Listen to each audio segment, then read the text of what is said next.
Bab 170. Serang. Berbicara tentang Provinsi Binzu, mata Finola Su berbinar-binar. Tempat itu adalah tempat impiannya.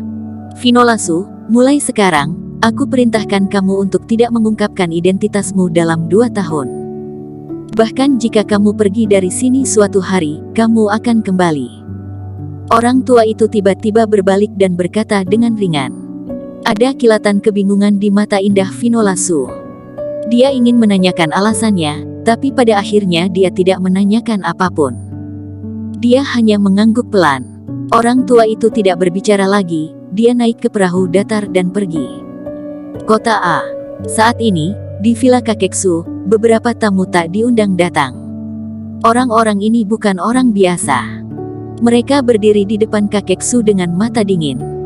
Kakek Su, apakah kamu masih terobsesi dengan itu sekarang? Pemimpinnya adalah Jack Su. Saat ini, matanya dingin dan nadanya sedikit mengancam. Kakek Su tampak dingin, dengan sedikit kebencian di matanya yang keruh. Selama kamu menyerahkan barang-barang kamu, kota B akan mencadangkan tempat untuk kamu. Jack Su berkata dengan ringan, ini adalah konsesi terbesar yang keluarga Su buat. Kakek Su mencibir, apakah Peramal pernah memberitahumu bahwa umur keluarga Su tinggal 3 tahun lagi? Wajah Jack Su berubah ketika dia mendengar kata-kata tersebut, dia benar-benar marah sekarang. Seperti yang dikatakan Kakek Su, mereka telah mengunjungi Peramal, dan Peramal mengatakan bahwa jika pusaka keluarga Su tidak ditemukan, maka keluarga Su akan mulai menurun setelah 3 tahun hingga benar-benar runtuh.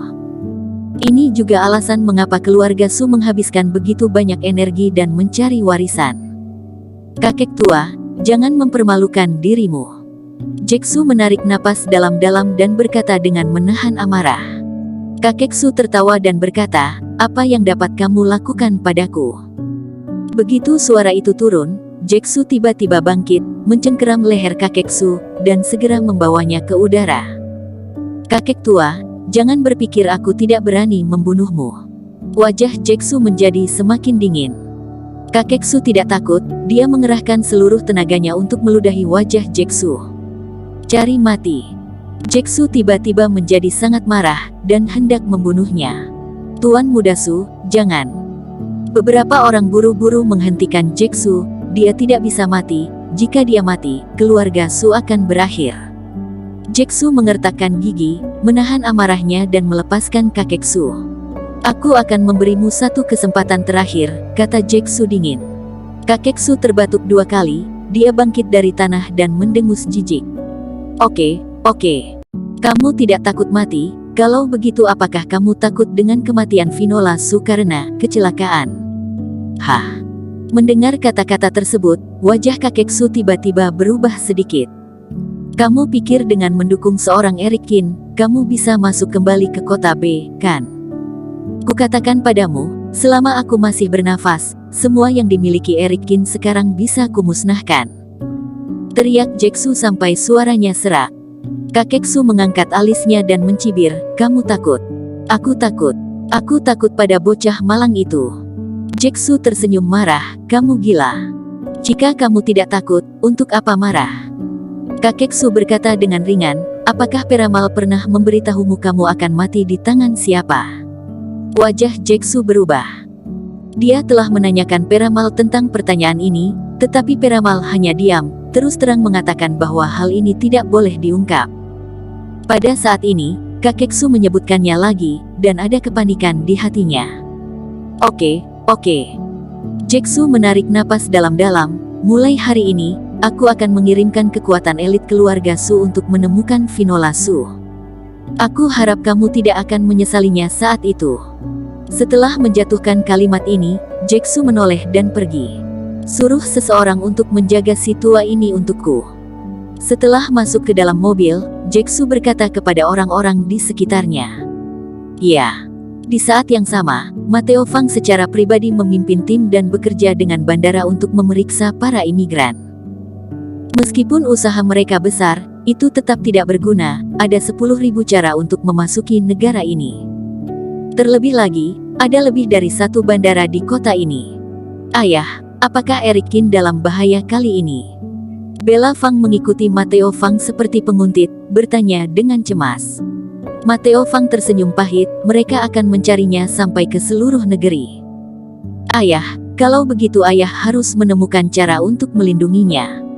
Bella Fang berkata dengan cemas, bukankah ayah kenal banyak orang? Minta bantuan mereka.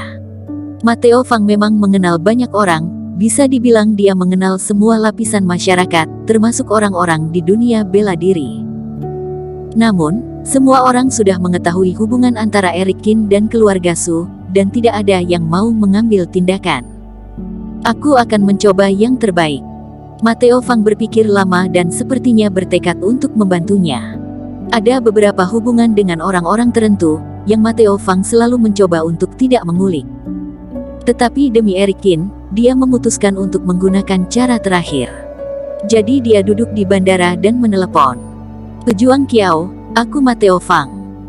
Mateo Fang mencoba yang terbaik untuk tidak berbicara dengan rendah hati atau sombong. Aku ingin meminta bantuan padamu.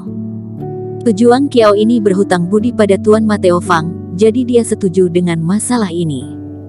Setelah mematikan telepon, Bella Fang bertanya dengan penuh semangat, bagaimana? Mateo Fang berkata dengan suara yang dalam, Tuan Kiao adalah seorang pejuang baru. Apakah Eric Qin dapat diselamatkan? Itu semua tergantung pada keberuntungan. Tuan Kiao ini baru saja melangkah ke dunia bela diri, tetapi dia telah menjadi letnan keluarga Chu di kota B. Keluarga Chu dan keluarga Su tidak pernah berhubungan, dan friksi di antara mereka terus meningkat, oleh karena itu Mateo Fang memanggilnya. Tapi untuk Mateo Fang, dia membayar banyak untuk masalah ini. Begitu dia menelepon, itu berarti dia akan berdiri di sisi berlawanan dari keluarga Su di masa depan. Karir kantor keamanannya mungkin akan dipertaruhkan. Eric Qin, jangan kecewakan aku, bisik Mateo Fang. Saat ini, lebih dari selusin orang di 10 gerbang naga datang ke CN Summer melalui jalur yang berbeda-beda. Dengan kemampuan mereka, tidak sulit untuk menemukan Eric Qin. Meskipun mereka menarik diri dari CN Summer beberapa tahun yang lalu, mereka masih memiliki pengaruh di pedesaan. Pada malam hari ini, lebih dari 10 orang duduk di hotel terbaik di kota D. Aku telah melihat Master Nin Street.